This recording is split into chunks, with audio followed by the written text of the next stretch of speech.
राजकारणाचा खरा उद्देश काय असतो? फक्त निवडणुका जिंकून सत्ता मिळवणं, की त्याही पलीकडे जाऊन लोकांच्या आयुष्यात खऱ्या अर्थाने काहीतरी सकारात्मक बदल घडवणं? आज आपण एका अशाच वेगळ्या दृष्टिकोनावर बोलणार आहोत. हा दृष्टिकोन सत्तेच्या राजकारणावर नाही, तर प्रशासनाच्या विज्ञानावर लक्ष केंद्रित करतो. चला तर मग सुरुवात करूया. बघा, हा एक विचारच ह्या संपूर्ण मांडणीचा पाया आहे. प्रशासन म्हणजे काहीतरी अंदाज बांधणं किंवा फक्त आश्वासनं देणं नाही. ते एक शास्त्र आहे, एक विज्ञान आहे. प्रत्येक योजना, प्रत्येक निर्णय हा डेटावर, माहितीवर आधारित असायला हवा, तरच त्याचा परिणाम मोजता येतो. आणि इथूनच एका वेगळ्या गंभीर संभाषणाला सुरुवात होते. कोणतीही मोठी इमारत बांधण्याआधी आपण काय करतो? जमिनीची तपासणी करतो. अगदी त्याचप्रमाणे जर आपल्याला चांगलं प्रशासन उभं करायचं असेल तर सगळ्यात आधी जमिनीचा आवाज ऐकला पाहिजे. लोकांच्या खऱ्या गरजा काय आहेत, त्यांच्या रोजच्या समस्या कोणत्या आहेत, हे काही एसी ऑफिसमध्ये बसून कळणार नाही. त्यासाठी त्यांच्यात जावं लागतं, त्यांच्याशी बोलावं लागतं. जरा विचार करा, कोणत्याही गावात किंवा शहरात लोकांच्या दिवसाची सुरुवात कशाने होते? पाण्याने. पिण्यासाठी, शेतीसाठी, घरातल्या कामांसाठी सगळं काही पाण्यावरच तर अवलंबून आहे. त्यामुळे पाण्याची सोय करणं आणि त्याचे योग्य नियोजन करणं हा फक्त एक विकासाचा मुद्दा नाही, तो लोकांच्या जगण्याचा आणि त्यांच्या प्रगतीचा कणा आहे. प्रत्येक माणसाला काय हवं असतं? 2 वेळच्या जेवणाची सोय आणि कुटुंबासाठी एक सुरक्षित भविष्य. आणि त्यासाठी लागतो एक स्थिर, सन्मानजनक रोजगार. जेव्हा लोकांना काम मिळतं तेव्हा फक्त त्यांचं घर चालत नाही, तर संपूर्ण समाजाची आर्थिक गाडी रुळावर येते. त्यामुळे रोजगारावर लक्ष देणं हे सगळ्यात महत्त्वाचं काम आहे. पाणी आणि रोजगार या झाल्या भौतिक गरजा, पण माणसाला फक्त भाकरी नाही तर सन्मानही हवा असतो. जेव्हा एखाद्या सामान्य माणसाला वाटतं की आपलं म्हणणं ऐकलं जातंय, व्यवस्थेत आपल्याला किंमत आहे, तेव्हाच त्याचा व्यवस्थेवर विश्वास बसतो. ही एक भावनिक गरज आहे, पण अनेकदा राजकारणात ती पूर्णपणे दुर्लक्षित केली जाते. ठीक आहे, तर लोकांचं म्हणणं ऐकलं. पण या सगळ्या माहितीच्या गर्दीतून नक्की काय महत्त्वाचं आहे हे कसं ओळखायचं? यासाठी आपल्याला 3 मुख्य संकेत समजून घ्यावे लागतील. हे संकेत म्हणजे जणू काही डॉक्टरचा स्टेथोस्कोपच, जे समाजाच्या आरोग्याचं नेमकं निदान करायला मदत करतात. रोज आपण बातम्या बघतो, सोशल मीडियावर तर काय आरोप प्रत्यारोप, दावे प्रतिदावे यांचा नुसता गोंधळ असतो. या सगळ्या गदारोळात खरं काय आहे, मूळ समस्या काय आहे, हे सामान्य माणसाने ओळखायचं कसं? हाच प्रश्न प्रशासनासमोरही असतो. आणि याच गोंधळातून सत्य शोधून काढण्यासाठी एका पद्धतशीर दृष्टिकोनाची गरज असते. पहिला संकेत आहे तक्रारींचा वेग. याला असं समजा की जर एखाद्या भागात अचानक नळाला पाणी येत नाहीये, अशा तक्रारी वाढल्या, तर याचा अर्थ काय? याचा अर्थ तिथल्या पाणीपुरवठा व्यवस्थेत काहीतरी मोठा बिघाड झाला आहे. म्हणजे कोणत्या प्रकारच्या तक्रारी आणि किती वेगाने येत आहेत, यावरून प्रशासनाचं अपयश कुठे आहे याचा थेट अंदाज येतो. दुसरा संकेत म्हणजे लोकांच्या उपजीविकेची स्थिरता. सरकार अनेकदा रोजगाराचे आकडे जाहीर करतं, पण नोकरी असणं आणि आर्थिकदृष्ट्या स्थिर असणं यात खूप फरक आहे. लोकांच्या डोक्यावर कर्ज किती आहे? अचानक एखादा मोठा वैद्यकीय खर्च आला तर त्यांच्याकडे सोय आहे का? हे प्रश्न रोजगाराच्या आकड्यांपलीकडे जाऊन कुटुंबाच्या खऱ्या आर्थिक आरोग्याचं चित्र दाखवतात. आणि तिसरा संकेत म्हणजे सरकारी सेवा मिळवताना लोकांना किती त्रास होतो. समजा एखादा शेतकऱ्याला सरकारी योजनेसाठी अर्ज करायचा आहे. त्याला किती ऑफिसांमध्ये हेलपाटे मारावे लागतात, किती कागदपत्र जमा करावी लागतात. हा जो अडथळा आहे तो जेवढा जास्त तेवढी प्रशासकीय कार्यक्षमता कमी आहे, हे अगदी स्पष्ट आहे. आणि जेव्हा आपण या 3ही संकेतांना एकत्र पाहतो तेव्हा एक अगदी स्पष्ट चित्र समोर येतं. जसं गाडीच्या डॅशबोर्डवर आपल्याला वेग, पेट्रोल आणि इंजिनची स्थिती कळते, तसंच या डॅशबोर्डमुळे प्रशासकांना मतदारसंघाच्या आरोग्याची खरी आणि अचूक माहिती मिळते.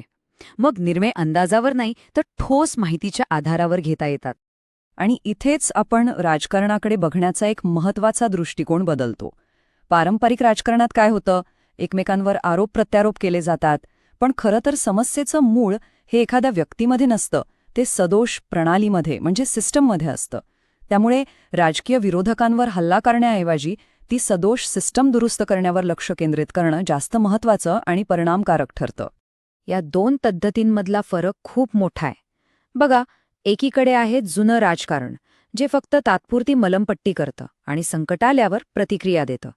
आणि दुसरीकडे आहे व्यवस्थात्मक प्रशासन, जे समस्येच्या मुळाशी जातं, भविष्यातले धोके आधीच ओळखतं आणि त्यावर दीर्घकालीन उपाय तयार करतं.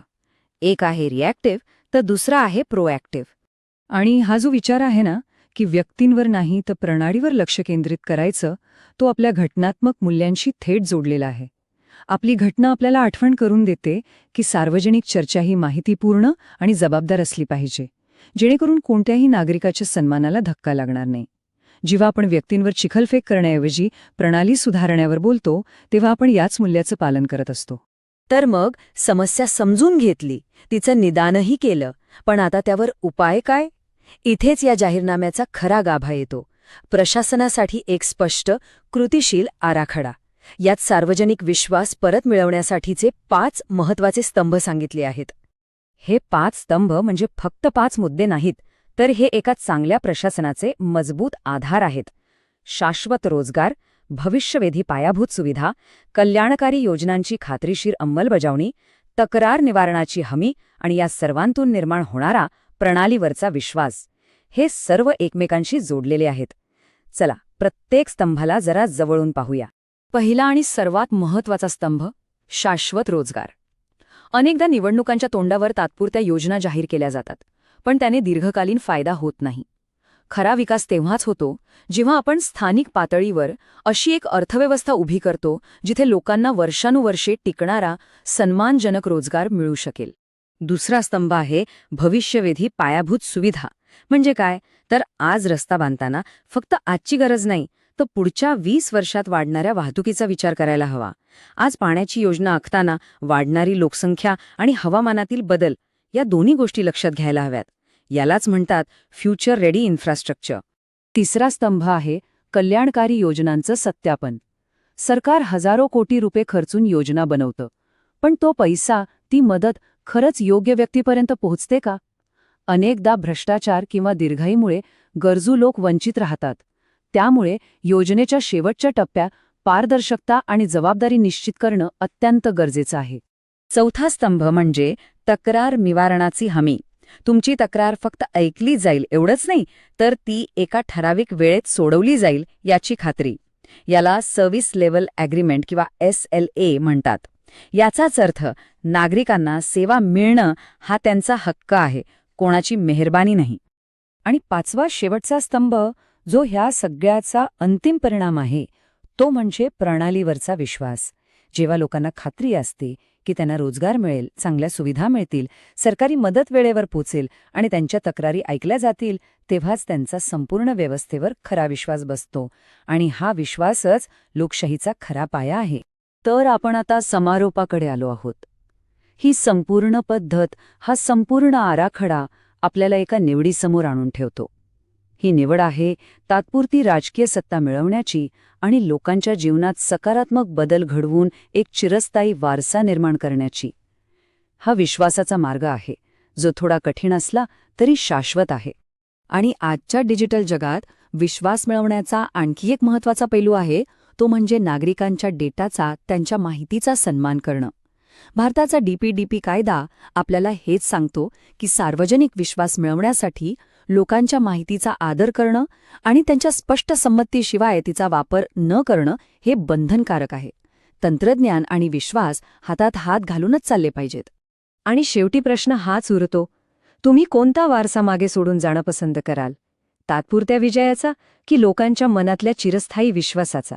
जर तुम्हाला लोकाभिमुख नेता बनायचे असेल आणि तुमच्या मतदारसंघाचा विकास करायचा असेल, तर blueprintstrategies.ai शी mgr@blueprintstrategies.ai वर संपर्क साधा किंवा 08042041602 या क्रमांकावर कॉल करा. कारण खरा उद्देश राजकारणापलीकडचा आहे.